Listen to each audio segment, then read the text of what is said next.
Welcome to the United We Scan podcast, the podcast by rural carriers for rural carriers. The views expressed in this podcast do not reflect the views or opinions of the United States Postal Service or the National Rural Letter Carriers Association. We ask that you please consult your assigned union representative for guidance in your local area.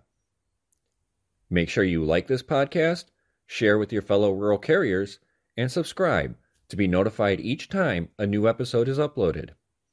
Please rate this podcast 5 stars where applicable and leave a comment or question for us below. Thank you.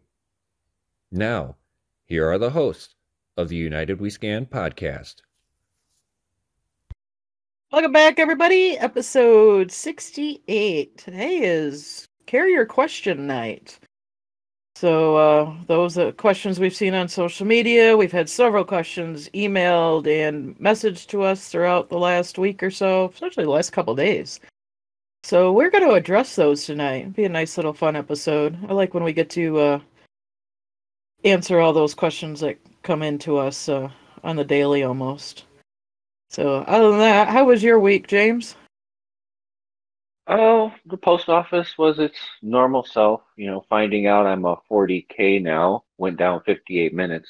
Doesn't make me happy, but I was having fun with it, picking on management, going, wow, it's nice to get back after evaluation every single day now, instead of being back just a little under evaluation like I had been prior to that. I definitely am going through my 4241s. Pulled all the radar reports for the year from management and found out that the coverage factor on the radar reports only goes back to January 1st. They don't go back further than that.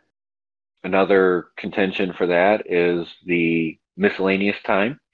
I know that they took it out because it was the safety service talks that they put in there in the miscellaneous time, but we're doing a survey every 6 months. It's supposed to be 52 weeks of data. My question is why isn't that in half for this survey? If it's 0 this survey and it was 15, 20, whatever previously, why isn't it a half in there? So I'm going to dispute that just to see if I can maybe link that together and make it so that these two surveys become part of the 52-week average that we're supposed to have on this REC survey. That's going to be the work of the week, and since I have until the 19th to figure out what I'm going to dispute, that's probably what I'm going to be working on for a while helping people on social media like I normally do. How about you, Bill? How was your week been?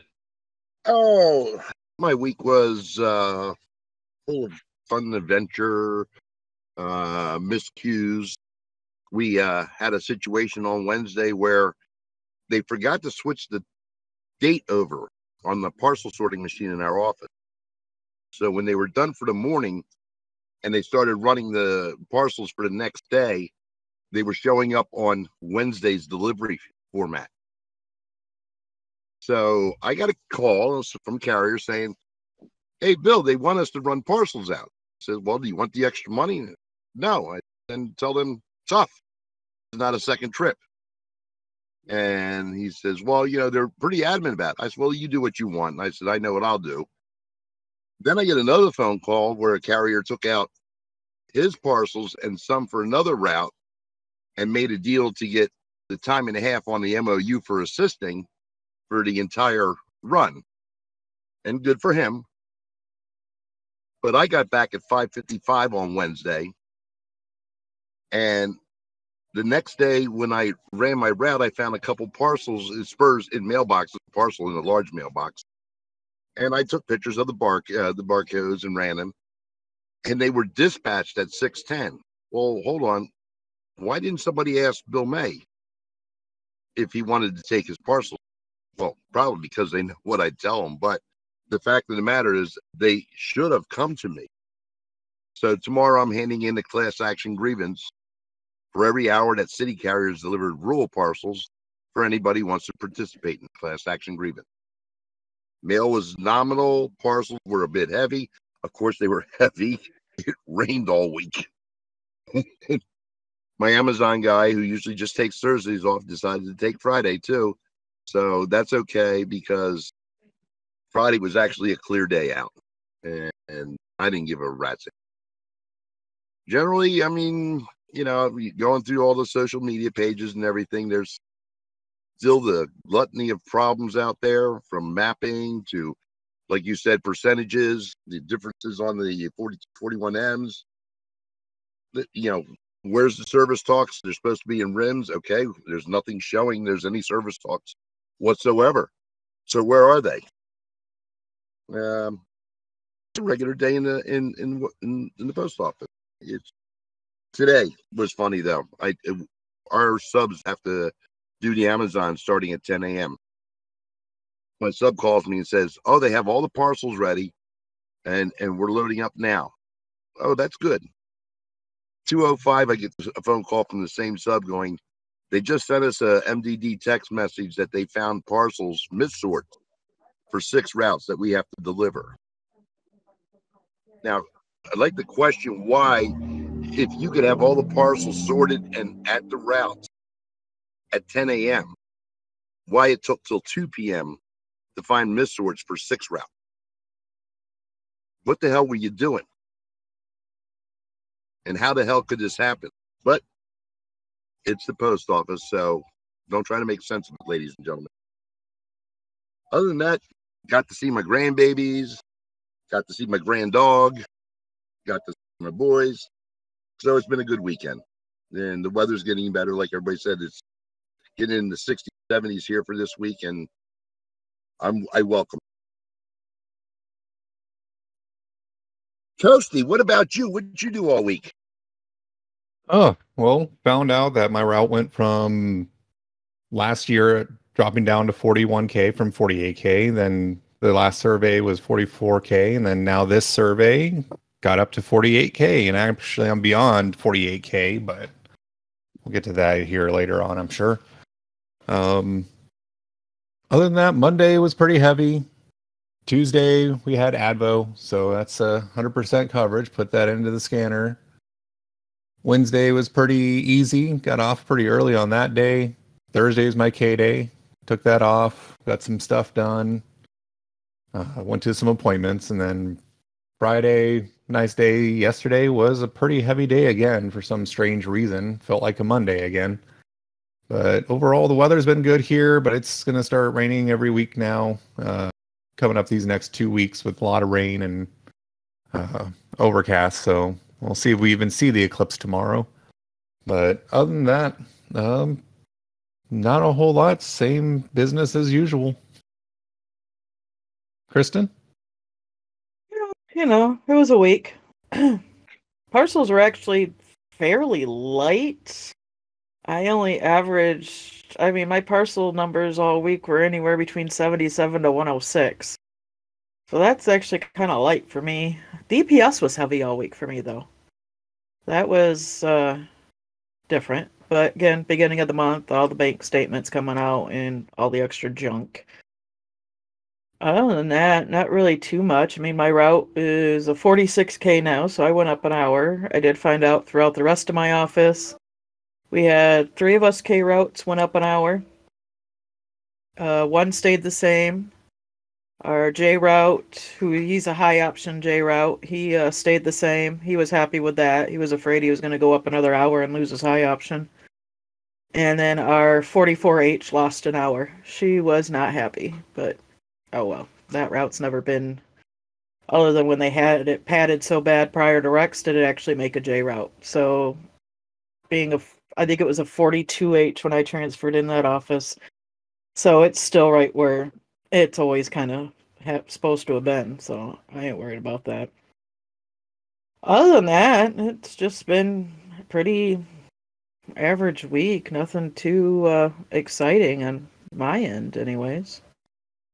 Our new office steward is, reading the contract more and more and really gung-ho on getting stuff taken care of. So be interesting when the postmaster comes back in the middle of this week. She was gone all this last week, and the supervisor has not been all that great to work with this week. So I imagine he's already got loaded guns and ready to go blazing. So all the power to him. Oh man, it's just been a rather average week for me. Nothing too exciting for a change. Outside of that, yeah. Other than a lot of questions coming in. Hence why this episode is addressing all those listener questions. Well, maybe not all of them, but a good hit of a lot of the listener questions that we've gotten this week, or things that we've seen on social media that we're going, huh? What? Let me look into that. I'll get back Yeah. to you. Yeah, exactly. Exactly. Yep. Yeah. So the biggest hot topic that we've had this week, and actually it's been a couple weeks now, is a nationwide change to the 10 a.m. start time for Amazon Sunday. This has gone across the country, and it is the worst decision that management has made for Amazon Sundays I have ever seen. What is your guys' thoughts on it?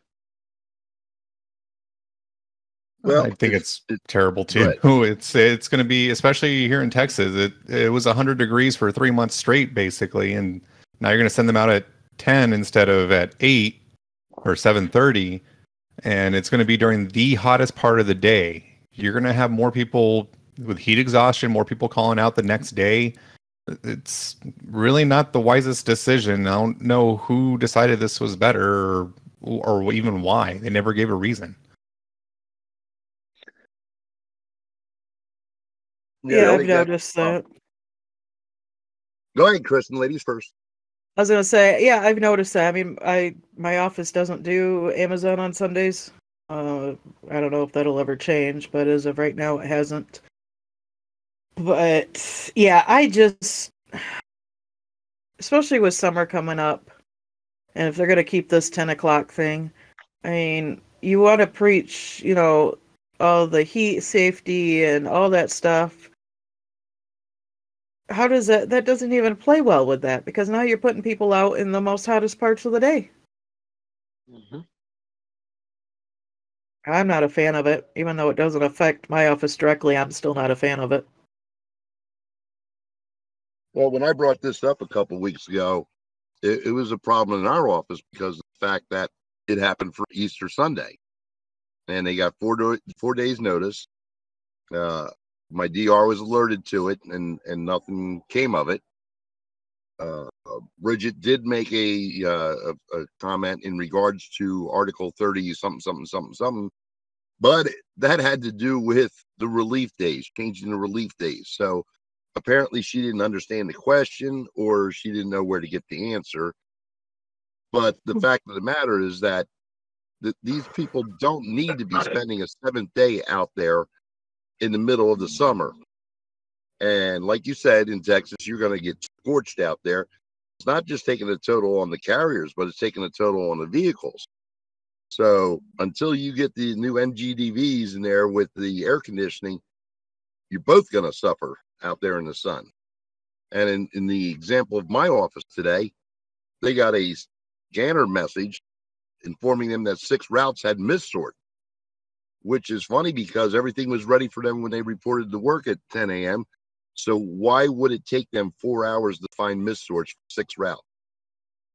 And I will talk to the subs tomorrow and explain to them that they don't respond to those messages. And if they want, I'd tell them I'm too tired or I feel sick or something, and I wouldn't take them back out. It depends on the individual, of course, but I would tell them not to. This is egregious in regards to how they're treating the subs. It's got to stop.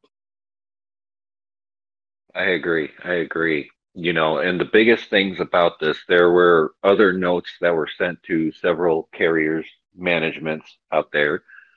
And it says that carriers are to start at 10 a.m. Carriers should be delivering 22 to 25 parcels per hour. And carriers should spend 15 minutes in the office, 30 minutes loading, and 5 minutes to first scan, first parcel delivery, 5 minutes. And I looked at that and I just went, this is insanity. You are not only forcing these carriers to work at the hottest points of the day, but you're forcing them to rush, increasing the risk of accidents with the vehicles, increasing the risks of them tripping, falling, seeing the dog in the yard, because a lot of people don't expect deliveries on a Sunday, even if they're tracking their deliveries, things like that. And then you're asking them to do 22 to 25 parcels per day. And in some areas, it can take 20 minutes to drive where you're going to. It can take 10 minutes to drive where you're going to. And you expect them to scan 22 to 25 parcels. Plus, on an Amazon Sunday, it says that you should be taking everything you can to the door. Everything should be to the door. So these carriers are having to deliver these to the door, but you can't pull in the driveways because you're not allowed to back up more than 50 feet. There is so much wrong with this and so many problems with it. And then telling them that they should spend 15 minutes in the office. So that's time to clock in, gather your parcels, get everything set up so you can go out the door, not even organize your parcels, not even figure out which parcels are yours, which ones are missorts, and then head out to your truck. And then you have 30 minutes to put those parcels in some kind of delivery order in your truck and figure that out there. And then you have to drive like a bat out of hell to get to your first stop within 5 minutes. Now, I don't know about you, but the hub for our delivery in our area here in my town is a 25-minute drive from where I live.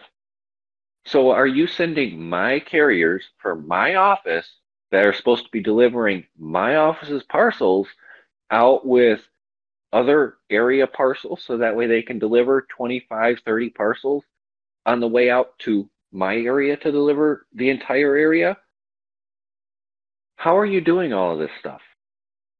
This right here then also puts these carriers out until 8 o'clock, 9 o'clock, 10 o'clock at night, which is fine in the summertime when the sun doesn't set until 9:30 at night. But what are you going to do when it comes fall, when the sun's setting at 6:30, 7 o'clock at night, or even 5 o'clock at night near December?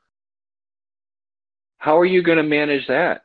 It's unsafe for these carriers, and these carriers should be filing a 1767 unsafe practice for this. It's a grievance. It should be grieved because this is a problem. Well, James, you left out the fact that you also should be doing your PTI, checking your truck out in the first 15 minutes also. And because they have set these standards, you file the grievance for benchmarking because that's what they're doing. Everything that they've laid out is a benchmark that is unattainable depending on your office, your location, where you're delivering to, what type of vehicle you have, everything. It's a total and blatant benchmark that says this is what we have to do. We're not working by the UPS standards. We're not working by Amazon or FedEx standards. We're the United States Postal Service still. And we'll do what we do, how we do it, when we do it, to the best of our ability, and we'll get it done as safely as possible. Period. Yeah, and think about these people that are in these SMBCs that they're building, when they're going to have 200 routes in there, and the carriers are going to have to walk a half a mile, 3/4 of a mile, just to go check their truck before they use it for Amazon Sunday. And you should be going and checking your truck before you even touch anything related to an Amazon parcel before you leave the office, because you need to make sure that that truck is safe to drive.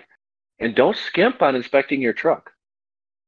Make sure you check everything, lights, tires, everything, no leaks, everything, because your safety depends on you alone. And that actually leads me right into the next topic I wanted to talk about, and that is this blatant, disrespectful carrier harassment by management, not only on Amazon Sunday, but throughout the week.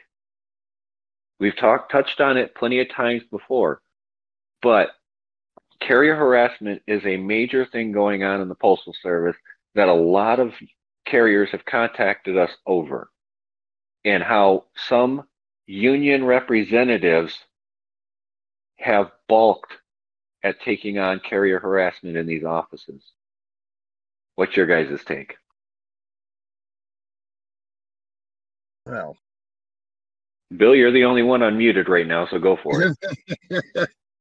I am a great proponent of ignoring the MDD scanner in regards to messages from management, and I wish they would have today, but I know most of the people, including a newbie, would fall in line because they're in their 90 days. And it's ironic that the union can sign you up for dues withdrawal from your paycheck, but you can't get representation for 90 days. But they'll collect the money. I'm a little confused on that one. Well, not really, because of the fact that it makes it so hard to get back out of the union. They know what they're doing. The fact of the matter is that management, like I said, is benchmarking all these activities, and it's illegal. There's a pre-filled grievance that's available for benchmarking grievances, and people ought to be utilizing that. The fact of the matter that management can't do the job, I found out that the new supervisor, fresh supervisor in our office this week, was the one on duty today, and that may have been where the confusion was with the missorts. If that's true, okay, then why are you putting a newbie supervisor on a Sunday who has no experience in regards to Amazon Sunday, in regards to the W routes that we are situated in our office? What carriers are new, which carriers are experienced, which ones can help, and which ones are floundering? They support management as much as they support us, which is none, because they're usually trying to push our heads underwater instead of helping us up. I guess I'm naive to the fact that in a situation where you're a working situation, that we ought to be cooperative in nature, working with each other to get the job done in a timely, efficient, safe manner. And it just doesn't seem like they give a rat's ass about us at all. All they're looking at is getting the numbers done, getting their reports filed on time, being on their telecom at 10:30 in the morning, and everything else can, fall by the wayside.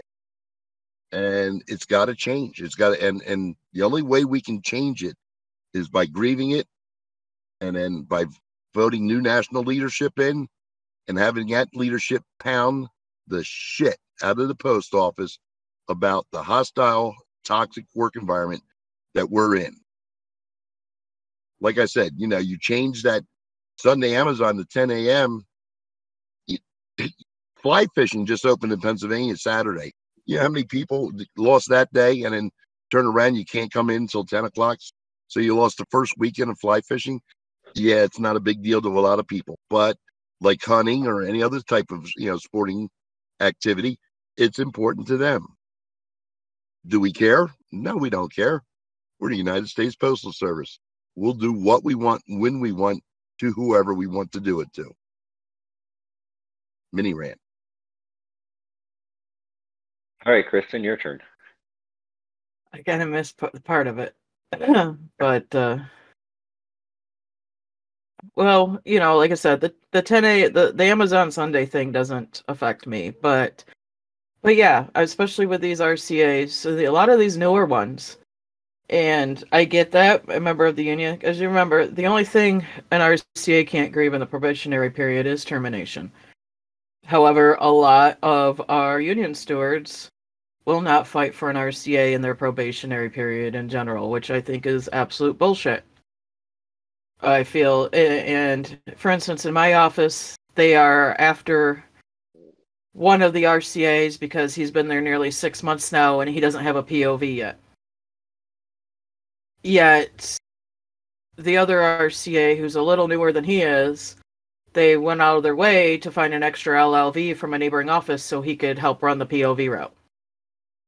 Not once, but twice. In the past 2 weeks. yet they're on the other RCA about not having a POV. And then when somebody says something, well, what about the aux carrier? He doesn't have a POV. Well, he's an exception. He's on the aux route that has an LLV. Well, the other routes the other subs are assigned to are all LLVs. We don't have a sub on the POV route. But yeah, so they want to try and target where they can, and I think it's ridiculous. And I know our new steward is looking in ways what he can do to help protect that. I said past practice. I mean, they've allowed everybody to use that aux truck LLV and have the aux carrier come in late many times over. I said when I had the aux route, I used my POV many times because we were down a truck or whatever. So why is that person an exception and the others are not? You know what I mean? Treatment. Disparate treatment. Yep. And so that's what we're kind of looking at. And we do have a new RCA coming in who initially was supposed to go to the POV route. They are not. They're being assigned to Princess's route, the one that the new RCA just quit on. Mm. Yeah. All right. Jacques, your opinion? It's hard to speak on to it because, well, my office is pretty decent. Most of the time, supervisors just know to leave us alone. Like they, only thing that they've brought down that we kind of don't like is you're required to take a lunch, and it's because supposedly some RCAs were sitting in front of a restaurant for several minutes without clocking out to lunch. So now everybody has to take a lunch, or you can file I think it was a certain form that says, I'm not going to take a lunch today, basically. So that's city rules. Yep. But it's because like I said, some RCAs were sitting in front of a restaurant without clocking out for lunch, and they were going over the evaluation, which of course alerts the higher ups who think everybody's doing it. So they make a general rule. Well, that's a good way to, probably agree with it that way. But a general rule for everybody has to clock out for lunch. Or even if it's just one click, you have to clock out for at least 1 minute, this and that. So, but other than that, they leave us alone because they know we do our jobs and they don't get very many calls on customer complaints on us. I know that harassment is a massive thing that's occurring across the board, across this nation. Carriers are being harassed, and then when they grieve stuff, they're being retaliated against. And it's crickets from National over this. I haven't heard any speaking from leadership other than Don Maston's opening statement to the craft for contract negotiations, where anything about harassment has really been brought to the forefront of probably national management from our leadership. Because at this point, it should be a step 4 that should be filed against management, and they should be using everything in their power, including the joint statements against workplace violence and harassment, the Postal Service policy on workplace harassment, as well as using respect in the workplace stand-up talks that management has done in front of the craft before. We should be putting management on notice that we're not going to take it anymore. We're fed up with what they're doing and how they're treating the craft. They're treating us like numbers, they're treating us like robots, and they're treating us like second-class citizens. And we shouldn't be getting treated this way. The most important thing that any carrier can do is get information about the harassment and workplace climate and environment, both available on the union website if you have access. If you don't, you can find information on ruralinfo.net, one of the best resources for people who cannot access the union website. But we have arbitration rulings on carrier harassment. The biggest thing that I can say is we're not going to take it. No longer. We're not going to sit down and take it. Our craft is a valuable resource to the Postal Service, and it's time for management to start acting like that. I kind of want to segue in a little bit here. This is about the requiring to take a lunch break. I did have a carrier reach out to me this week on Friday. It says, I was wondering about a Rex question, if I may ask. My new route evaluation time is 7 hours and 17 minutes starting tomorrow, and my postmaster is telling me I need to deduct a 30-minute lunch from that time if I don't use it. This is the first time hearing about this. Is this correct? If you can help me, if you can't help me, I totally understand. Thank you for your time. Nope. It's not correct. No, and I did explain this to them, and I told them who to be in contact with, as I do believe they have the same ADR that you do, James. But in the ELM 432.3, the 432.33 under mealtime, it says, except in emergency situations or where service conditions preclude compliance, no employee may be required to work more than 6 continuous hours without a meal or rest period of at least a half hour. That's the only thing I can think of that this manager is trying to pull. Is under the ELM 53 and the 432.33. That's the only language that I could find on that for required. And I know that falls under city time. They do get docked over 6 hours. There is a difference, though. We are salary. We're not hourly. Bingo. That is the biggest difference with that, is the fact that we are salaried. We are not hourly. Therefore, that's why we don't have a mandatory lunch. Well, let me back up your documentation with the PO 603, 152.31. You may stop for not more than 30 minutes for lunch. Notice the word may. You may stop for not more than 30 minutes for lunch, during which time mail and equipment must be protected. You must split your lunch period into segments that may be taken in the office or on the route, providing the normal schedule is maintained to the extent possible.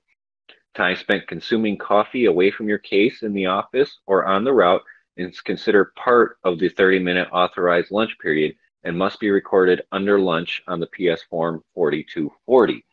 Now notice it said away from your case, meaning you are not doing any work, is a lunch break. But if you are taking a drink while out on the route, like you stop at a box, you put the mail in, you close the box, you grab your water bottle or whatever choice of beverage you have that is legal to drink while delivering the mail, that is not a lunch break. Staying hydrated is not a lunch break. But if you stop, you finish the neighborhood and you stop at the end of the neighborhood and you sit there and you eat a sandwich, that's a lunch break. Mm-hmm. Or if you stop at the local Speedway and after you fill up, you go in to get snacks and something to drink, then yes, that would be counted as a lunch break. Yes. But notice it says may. So you are not required to. And I'm also going to follow up with a step 4 from 2017 that says, on several occasions, the most recent being August 3rd, 2017, the parties discussed in the above captioned grievance at the 4th step of our contractual grievance procedure. The issue in this grievance is whether or not management can mandate a 30-minute lunch break on the street for rural carriers. During our discussion, we mutually agreed that the following will constitute full and complete settlement of this grievance. Article 30.1.f states in part, lunch may be taken in segments with less than 30 minutes at the carrier's option, provided the carrier does not exceed 30 minutes. Segments may be taken in the office or on the route, provided the normal schedule is maintained to the extent possible. The parties agree this provision prohibits management from requiring a rural carrier to take a 30-minute lunch break. Accordingly, we agree to remand this instant case to step 2, where the parties are directed to determine whether any rural carriers were required to take a 30-minute lunch break other than what was customarily taken, and if so, provide the appropriate compensation. And let me point out another thing that James illustrated. that if you were to take a drink of coffee away, and that's the key word, away from your case, that's considered a break. We actually had a situation in my office where we were told that you had to take at least 5 minutes if you took a sip of water or coffee or whatever your beverage was while at your case. When I pointed out the word away from your case, they basically had a bird. They really did. They don't bother reading the contract, so they don't understand it. But the word away is key in that. And they tried threatening several carriers on that. So I brought that up and they said, walked away. I think another thing that's confusing is a lot of people are looking at their 4240s and seeing the times on there, and they're trying to add everything up. Okay, I start at 7, and then it's an 8.5 hour route. And, adding 8.5, well, it says a different time on there. Sometimes, I don't know, because remember the 4240 is just for our timekeeping purposes. It's not like the official evaluation, although they use the 4241A and 4241Ms to go ahead and calculate what's supposed to be populated in there. But some of them will add that 30 minutes into that time for when you start, approximate office time or leave time, and then your return time and your clock out. But yeah, rural side is not mandated to have to take a break. Period. And then just a reminder, side note on that, considering we talked about 30.1.f, to conclude on that, rural carrier craft employees may be permitted to travel a reasonable distance off their prescribed line of travel to and from an authorized lunch stop. Now, authorized lunch stop is one that management agrees that you can go there to get your food, unfortunately. And they don't have to agree to it either. They don't have to agree to it. So if they aren't going to agree to it, you got to bring your lunch with you if you're going to take a lunch. But I just wanted to throw that out there. Well, and point in case is that if you're going to do this on a regular basis, then I would suggest that you get it in writing and round dated from your supervisor, your immediate supervisor, if it's an everyday occurrence or a very frequent occurrence, instead of having to go ask every day, because technically you should ask every day if you're going to do that. Anytime you break your line of travel, you should get authorization to do so. I agree. It's one thing if you live on your route, but if you're going, McDonald's is a block up off your route and that's where you go for your lunch every day. Yeah, get that, agreed upon that you're going to travel that block off of your route to, take your lunch break. That's one thing. Deviating off of your line of travel for your break, definitely get that approved. Especially now that they're tracking us so diligently. Oh, I know, right? You can ask one of our carriers who just lost 4 miles because they changed their line of travel to be more efficient time-wise while still getting paid for it. Well, after a year of data, they turned around and took the 4 miles off of that person. Yep. Well, like for an instance, I don't live on my route. I live like a block and a half off off the main road, which I travel to from and cross through on my route. And there are times where, I may have to stop at home for something. And I usually let my supervisors know in the morning. And I've done this from the very beginning because I literally live around the corner. They never have had an issue with it. Hey, I got to stop at home and grab this on my way out to the route. Okay, no big deal. Or, I got to change real quick. I underestimated the weather, overestimated the weather or something. I've never had an issue with that because it is, like I said, a block and a half off the main road, one way or another. I did have the one time my dog got out and I was coming back up north, but I did call I called my supervisor, let her know, hey, my dog got out. I got to stop at home real quick and get her back into the house since her fence collar wasn't working and she was, hanging out with the neighbors. And so, you know, something like that wasn't a big issue because I do live so close to my route. So yeah, just get that okayed. Usually, you know, they're not going to have too big of an issue with it if you're not driving 2 miles off your route for something. Wow, that sounds like an example of management cooperating with the craft. Yeah, once in a while it does happen, shockingly.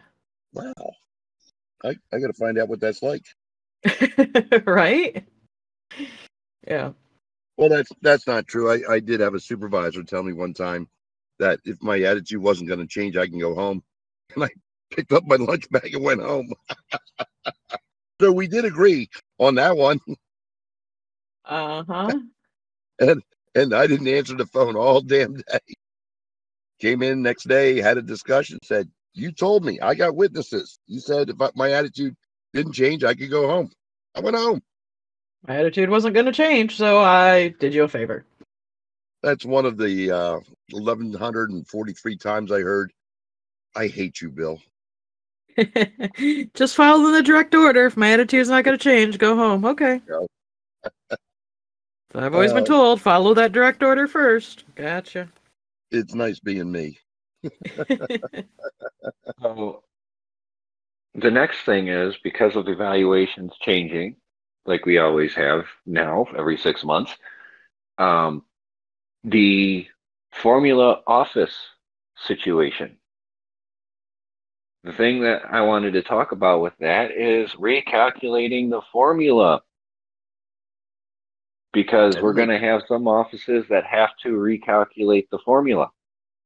Well, it's tough enough getting them to redo the matrix whenever we go through subs.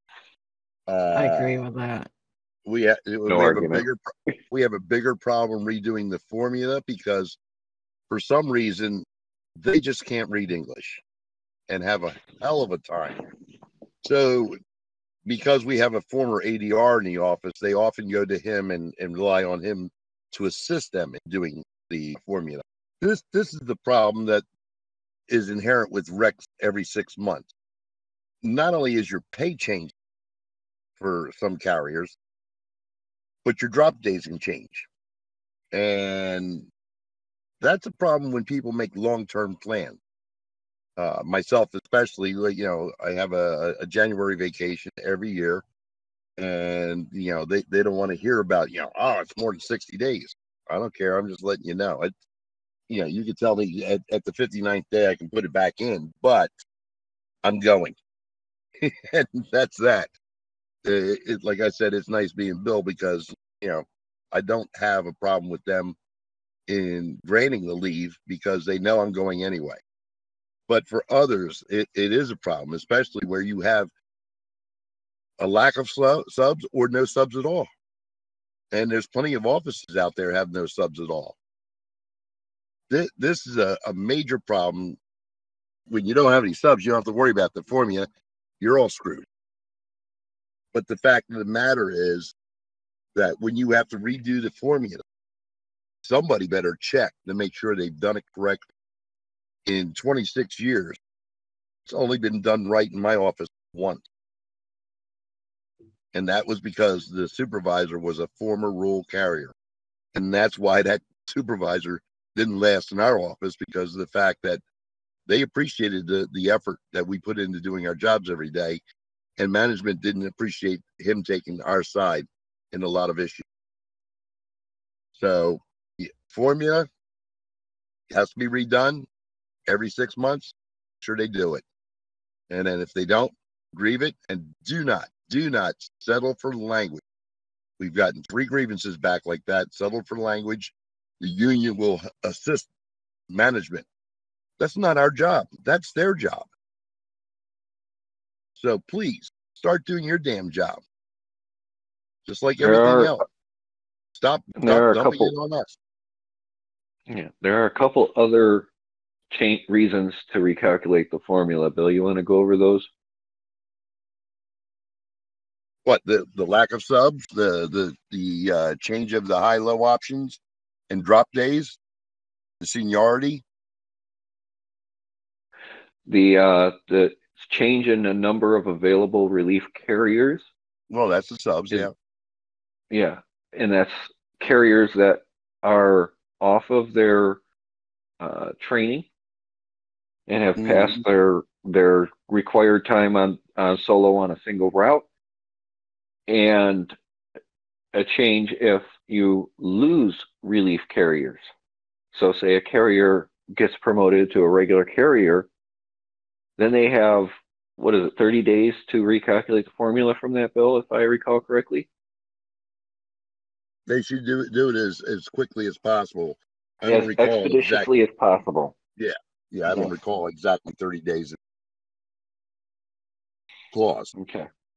I do want to add in with the big talk, we're right now of recalculating formulas especially with the RECs and the evaluations, that it did come out at Western State Conference recently that with this newest round of evaluations that 70% of the routes increased. 29% lost and only 1% stayed the same. Yep. 70% came back up. 1 year, a year after the first mini mail survey when 66% went down. A year later, we are at 70% going back up. It would appear that people are paying attention now, isn't it? Mm-hmm. Yep. Well, there's that fact, and it's also the fact that you remember it was 66% that got gutted the very first time. They didn't release the numbers of the previous mini mail survey, but they just told us that 70% just went up on this one.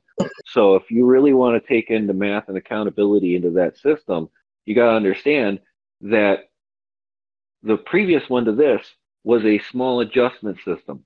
The ones that went way up probably went up even higher. We probably had 80% of routes go higher in the second mini mail survey or more. And that's why they didn't want to tell us those numbers. But now we're leveling off because everybody's been doing what they're supposed to be doing, been paying attention to things like this podcast and other avenues of information to learn their jobs, because the people who were supposed to do it didn't do it, which was management. The union didn't bother stepping up and saying, hey, this is going to hurt carriers. We need to step in to protect the craft. So now carriers have taken it upon themselves to learn this stuff. Granted, there are people out there that could care less to learn this stuff. But this just shows that we were right more than anybody else, that our routes really were not overvalued for the work that we were doing. We deserved the pay we were getting. And for the 66% that lost a lot. I mean, I'm going to use my route as an example. Pre-RECs, pre the first mini mail survey, the route that I have now after the 2018 mail count was a 42K. I'm not going to go into specifics. My carriers in my office got screwed at the actual last mail count in 2018 with that whole pill bottle fiasco. They all got counted as flats, and it was just a fiasco. So several of our routes lost hours because of that. So that route was a 42K. The first mini mail survey, it went up to a 45K. The second mini mail, and then the last mini mail survey, the second one, it stayed a 45K. And with this most recent one, it went up to a 46. Yeah. And then, like with mine, the last mail count being 2018 actually created my route. And then we have so much growth here in Texas and so many subdivisions going up.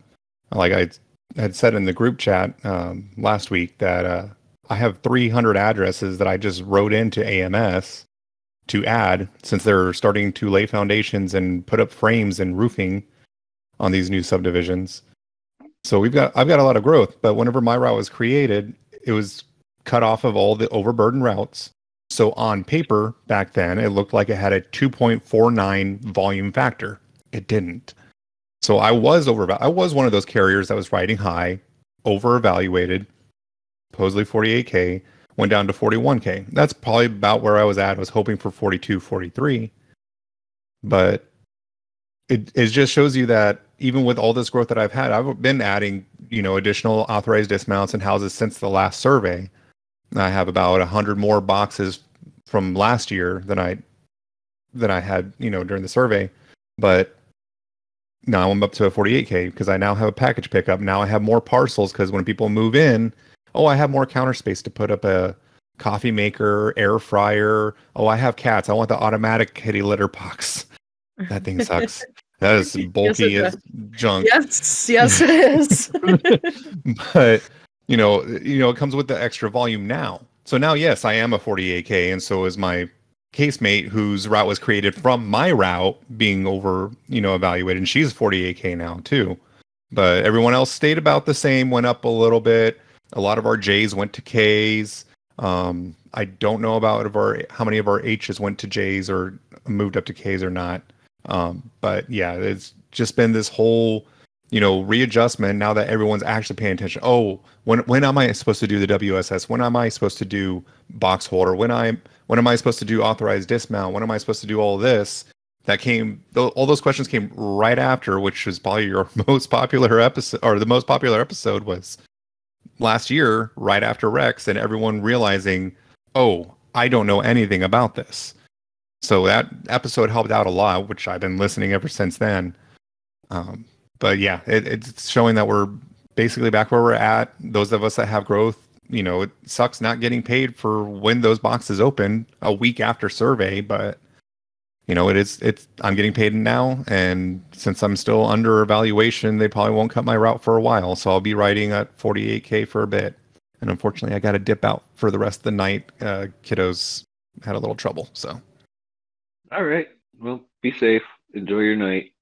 Thank you. care. Later. For me, I went from 42, which is what I was in 2018. 41, 42 is where I've always been. I was a 42 the very first survey, and because of not a lack of trying, finding out all the information I could, I stayed a 42 for the first survey. The second survey, I was just barely under 42. I was at the high end of a 41. This survey, I came back as a 40.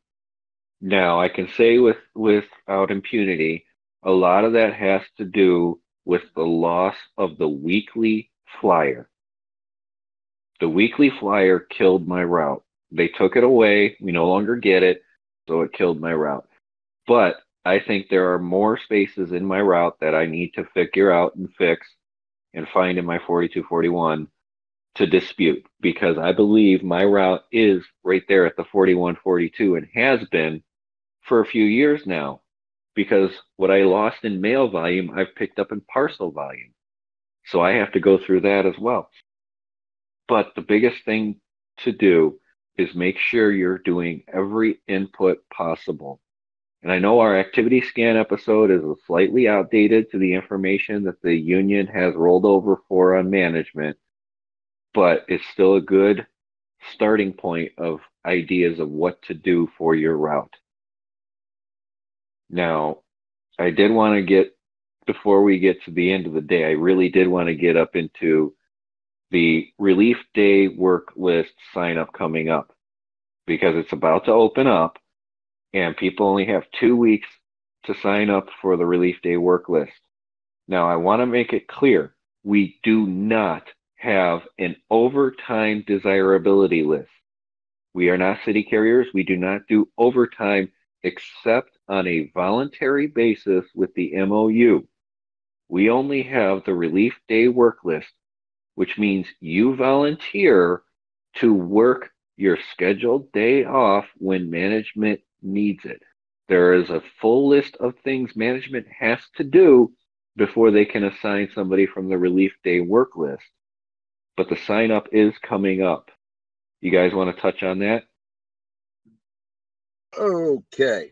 First of all, if you sign up for the Relief Day work list and you work your drop day, you are not required to assist on other routes, as you are already getting paid overtime and they have no venue for paying you extra overtime. If you want to make a deal and say, put it on Monday's hours, fine. Whatever you want to do for the extra coin, do it. Just keep it to yourself. The Relief Day is work list, falsifying time records. yes, it is. That is a federal crime. And you can get management for that. Hey, let them hang themselves, okay? The other thing of it is, it's not guaranteed. There's no guarantee that you are going to be called in. So it is not guaranteed money. They are not required to unless they absolutely have to, or if you have understanding management. But the fact of it is, just like the working on the MOU, it's not guaranteed to you. It's an option for them to utilize you. And remember, you got to keep in mind your evaluation on your route, whether you're going to go over 2080 or 2240. Again, that should fall on the management. But as we've seen, letters of demand have been sent out, even though they really can't collect that money off of you. It's a real easy grievance for any capable steward or ADR. That's all for me. Kristen, anything to add to that? No, I mean, I would definitely, make your decision widely on if you actually want to sign that relief day work list or not. Initially, I thought, well, yeah, I'll go ahead and sign it, but now I have decided I am not going to sign it. Mainly because of one issue with a particular carrier in management, making sure that they get off any and all time that they want, regardless of what they have to do. No, I'm not going to give that open venue. I mean, I'll still get forced in as a junior carrier, but I'm not going to, that's going to be the last resort. I agree, and plus they have to inform you the day prior. Yep. They can't call you the day of and say, hey, come in and work. They can call you and ask, would you like to come in and work? But they cannot force you in the day of. Correct. All right. And also on the workday relief list, once you sign it, you are required to come in. Now, if you have a problem with the Saturday coming up, if that's your drop day, and you say, well, I want to get off the relief day work list, you are still required to work that Saturday and get off prior to the following week. But you are still required to come in, fill the duties for that period. Yep. And once you get off of it, you cannot get back on it until the next sign-up period in September, October. Correct. Yep. Right. Now, the next big topic that I've seen was management starting to tell carriers that they need to replace the vehicle that they have for mail delivery under the adequate vehicle size for delivery. Now, Kristen, you're the only one here that has a POV route in the office. You care to take the lead on this one? Well, we've actually had this issue pop up, especially at Christmas time or anytime Amazon has a big sale. If you're looking, I don't have the manuals open, but they all sorry, you threw that one at me as I was doing something else. But I mean, they all say the average amount of mail. They don't say the oversized Amazon packages. That goes to the same thing with management saying that you have to have a second vehicle. You have to have a backup. No, you don't. It just says you have to have a vehicle route ready. And if Amazon has a big sale, or you got people that moved in and they moved by Amazon, as we all know they do, that's not an average day. If your average day and you fit everything in and you're just fine on your average days, they can't force that. You have to remember an adequate vehicle for mail delivery. I don't know about you guys, but I don't believe parcels to be actual mail. It's mailable material, but I believe that parcels, especially Amazon, that are oversized, overshaped, don't fit, wouldn't work, The biggest thing about it is anybody that has a vehicle, the Grumman LLV has a 121 cubic foot capacity to haul the mail. And that's right up there with your SUVs that are out there. In fact, right around that is a lot of your normal SUVs, like your Tahoes, your Nothing that's going to be Explorers, somewhat fuel efficient. nothing that's fuel efficient. But you can also get 121 cubic feet of space in a smaller vehicle than that if you remove seats and things like that and make it an actual full-on mail delivery vehicle. But you've been delivering with this vehicle for years with the mail volume that's been on the route. And they're saying mail volume is down.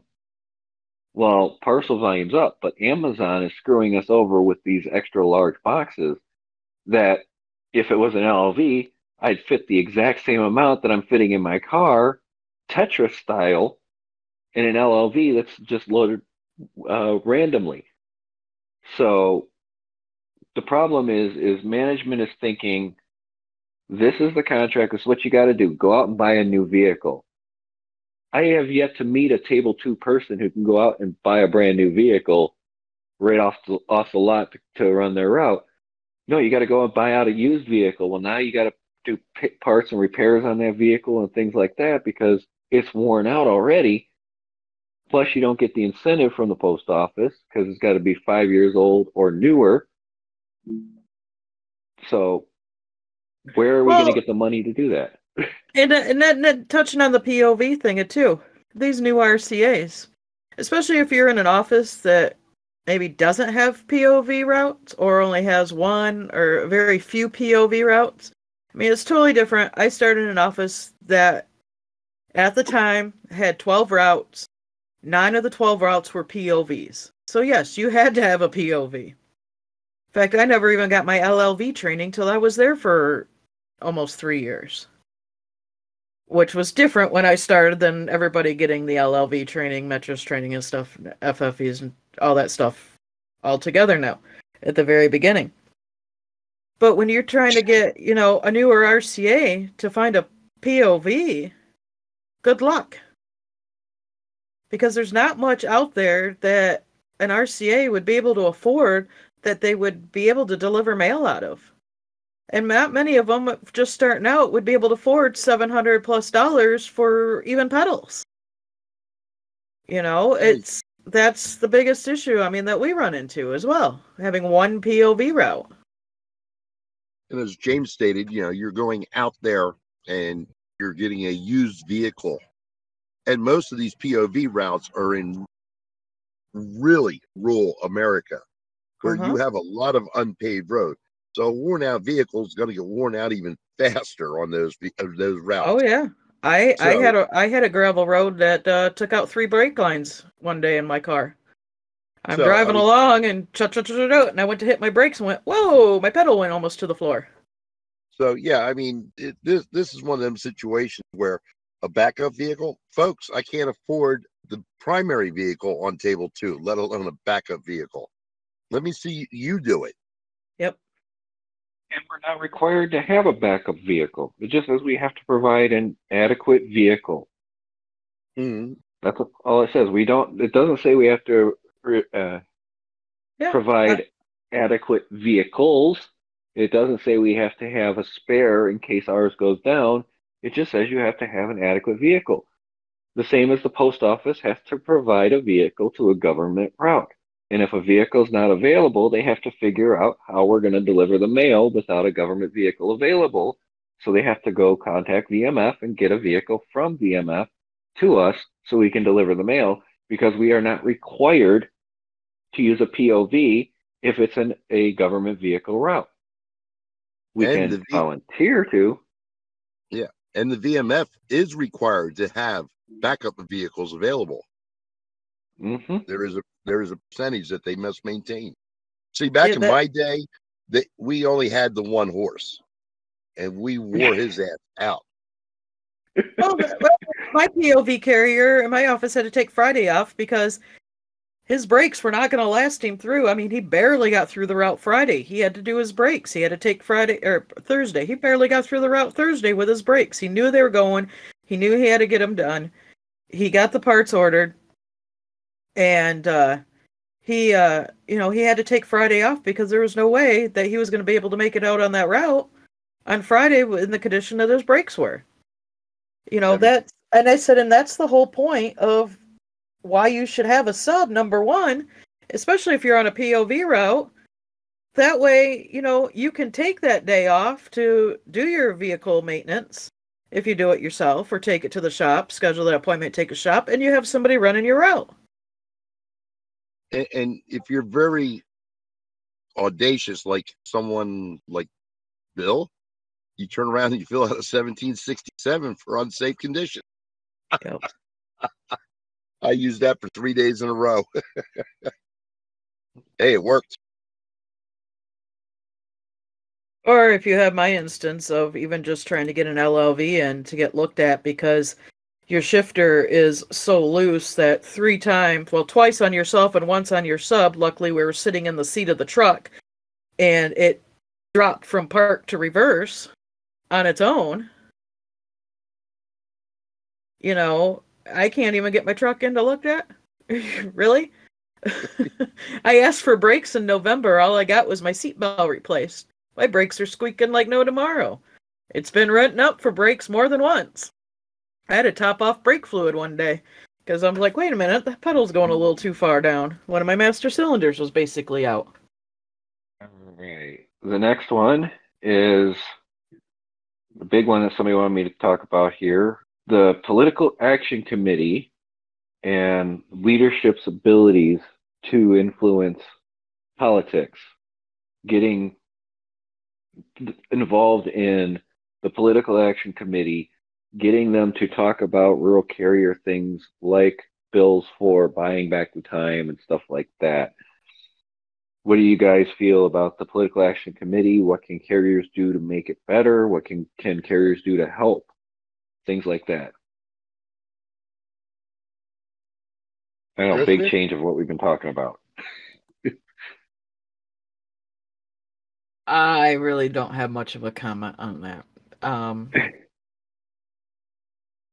Not knowing exactly what our PAC committee actually is trying to lobby for, outside of what we get from our legislative reps and seminars.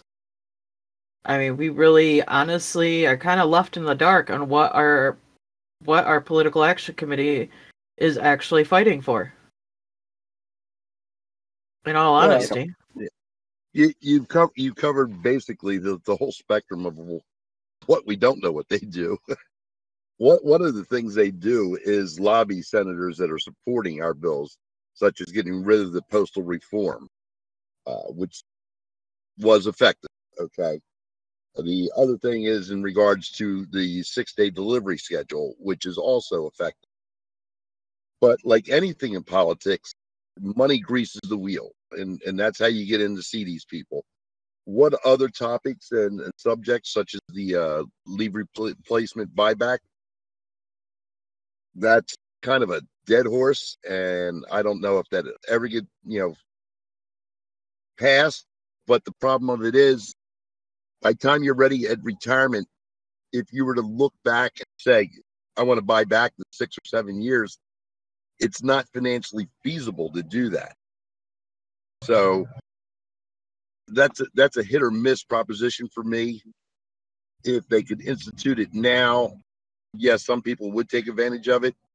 I'm not one of them. I spent less than a year. Basically as a sub before my opportunity came up, and I bid on a route that came up and was awarded it the day after my 1-year anniversary. So that was back when we had a better HR department in PA district, and they said, we'll take your bid as long as nobody else accepts it, because it'll be coming in after your 1-year anniversary. Nowadays they won't even accept it unless you have that 1 year in there. The Political Action Committee serves a purpose.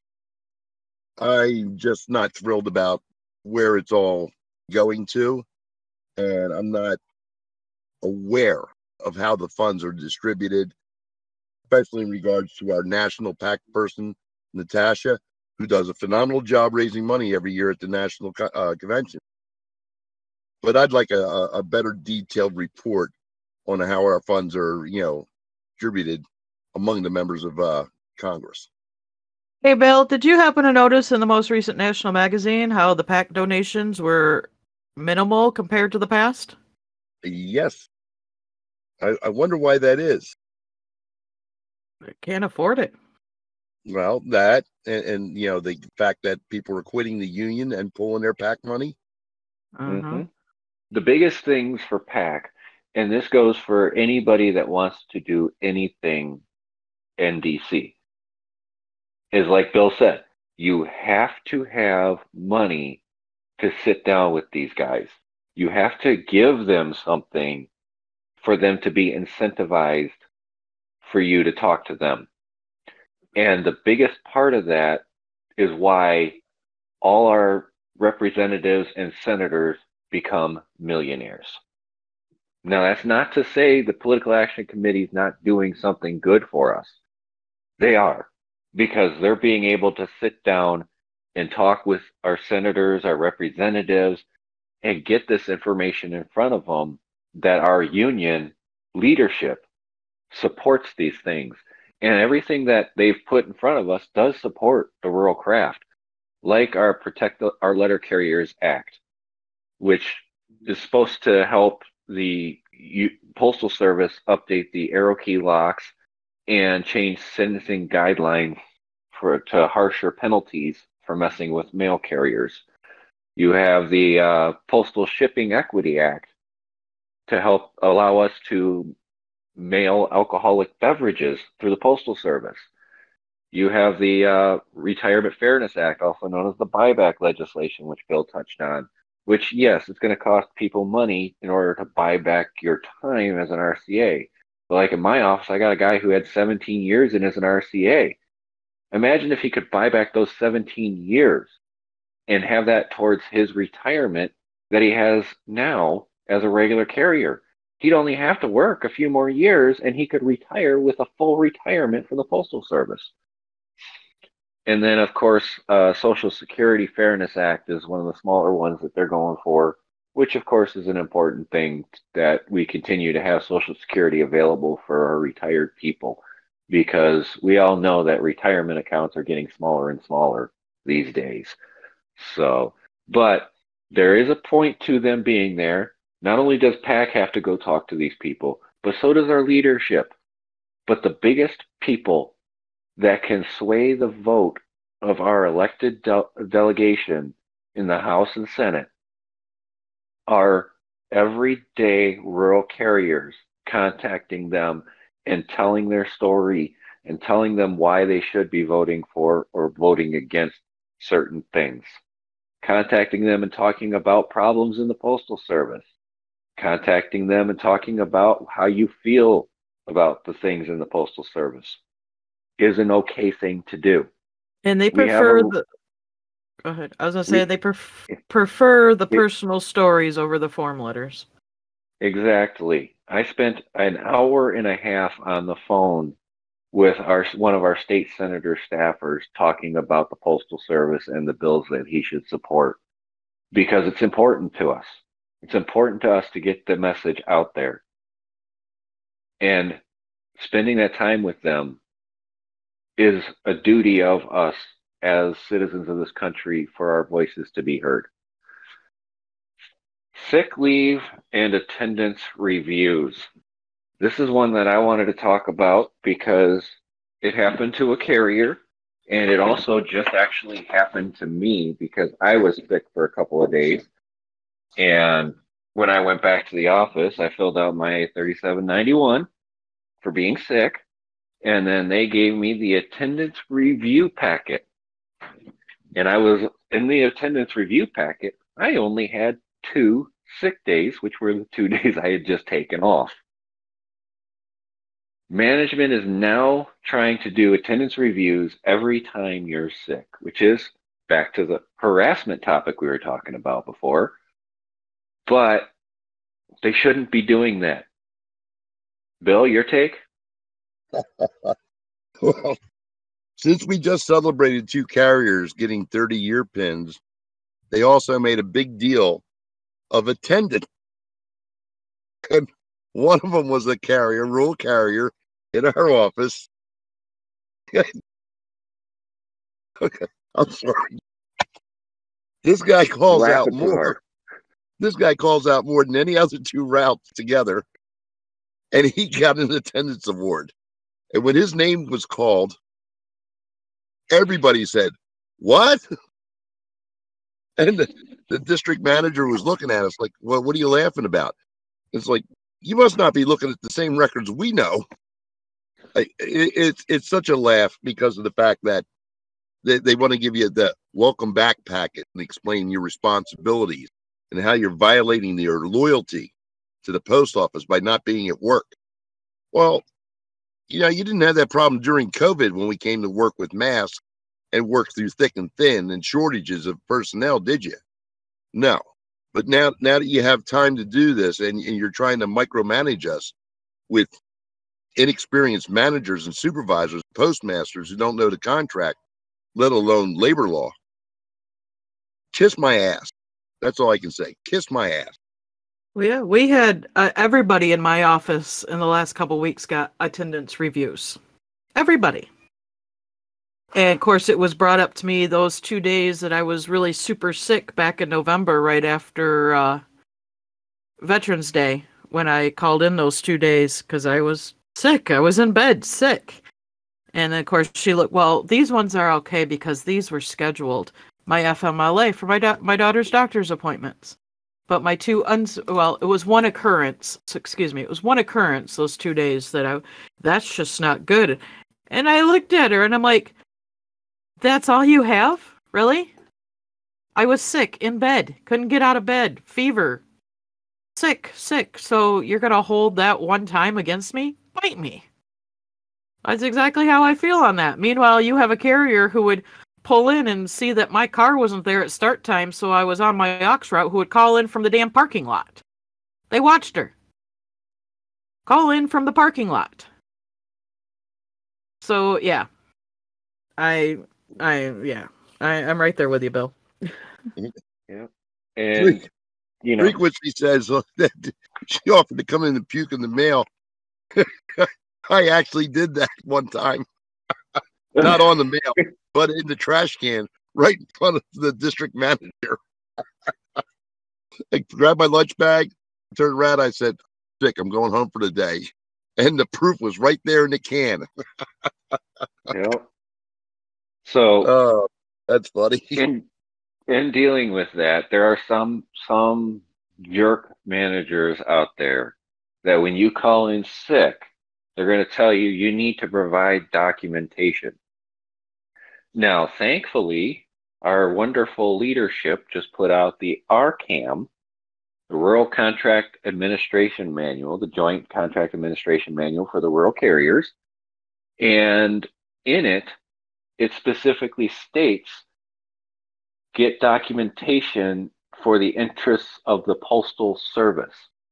So anytime they ask me for documentation now, every time they do that, I would just say specifically what interests the Postal Service has with my life outside of the Postal Service.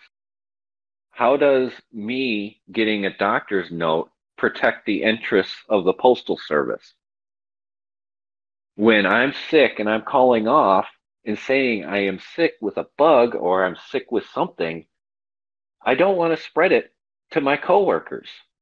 That is protecting the interests of the Postal Service, because it's better for only one carrier to be out sick, get better, and come back to work than that sick carrier to come in, infect the rest of the office, and then you've got 5, 10, 20 carriers that are now out sick because of that one carrier coming in sick.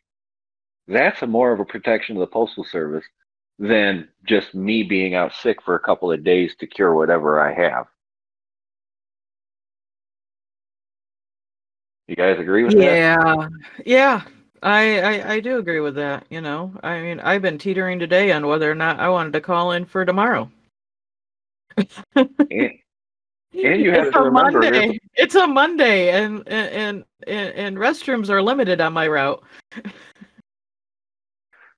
And there is a step 4 out there that if management requires you, direct order, go to a doctor and get a note, the Postal Service has to pay the copay on that. So if they force you, be like, so where do I send the copay bill to? What do you mean? There's a step 4 that says you have to pay it if you're forcing me to go to the doctor when I call in sick. I had just to update that route cut information for people. The biggest thing management is focusing on there are routes that are 48K and higher that the carriers are not making it back in 48K. That is what they're going to focus on first, followed by 47Ks who are taking longer than 47K to get their route done. Those are the first 2 segments that they're going to be focusing on. And they're saying starting probably the middle to the end of April is when they're going to start figuring out how they want to do that. So I just wanted to pass that little note along for you guys. But that's all the topics I had. You guys have anything? No, I think we covered pretty much everything. I'm good. All right. Well, we'll wrap this up then, right? Chris has got some editing to do. Yeah. Yeah, All I right. think we're good. We can wind down for this evening. Toasty's already bailed on us early due to family. So, James, we respect that. Yeah, absolutely. Family first. James, your final thoughts for this evening. Well, that's a lot of little information tidbits, and we were all over the map on them a bit, but that is how social media works. You get a little bit here, a little bit there, a piece of this here, a piece of this there. The biggest thing we want is you guys to get educated. We want you to see that you're being heard, that people are actually listening, people are trying to help. It helps that if you look up that information yourself, we can guide you in the right direction. We're always available 24/7. If we don't respond, we're probably sleeping Or on the route.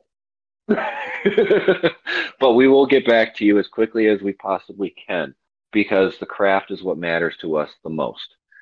And helping you guys helps the craft as a whole, which, to be a little bit selfish, helps us as well.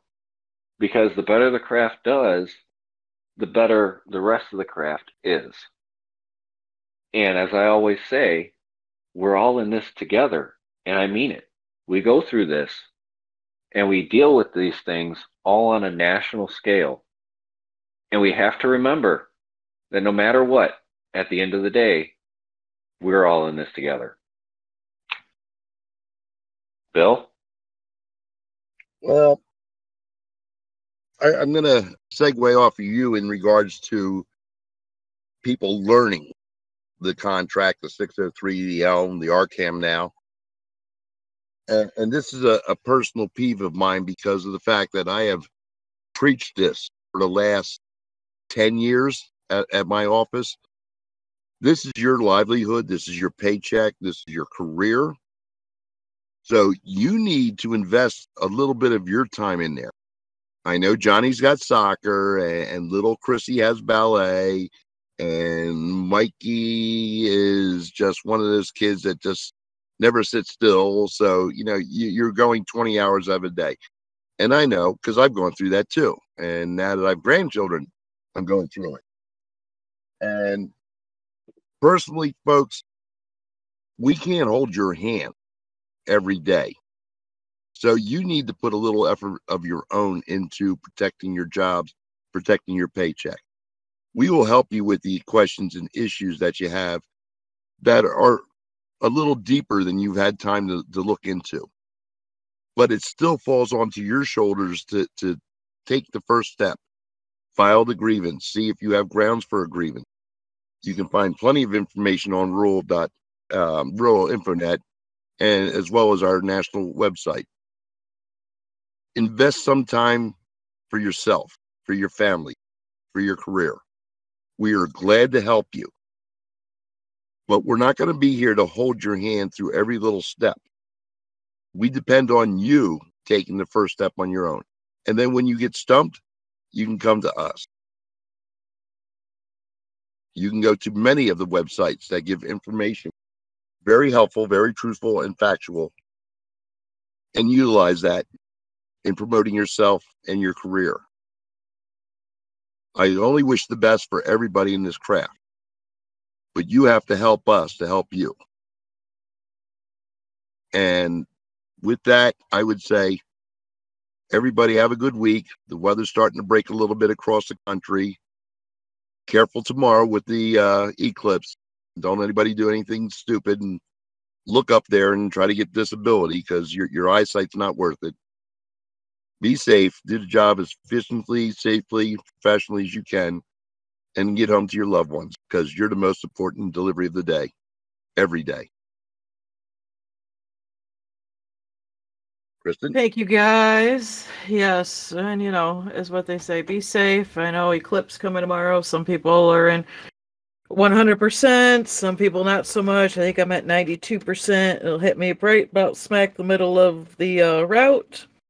So, yeah, definitely don't look at it directly unless you have proper eye protection.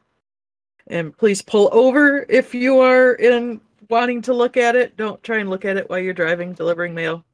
Let's be safe out there, folks. I know springtime's starting to rear end finally. Rain coming up in various areas. I know we got it in mine. But other than that, everybody have a safe week, and we'll be back next week.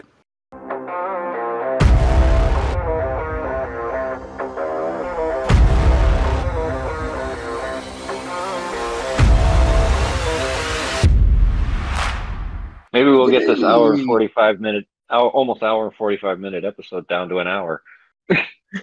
Hashtag shameless plug. I'm sorry. I didn't get that in my RCAM.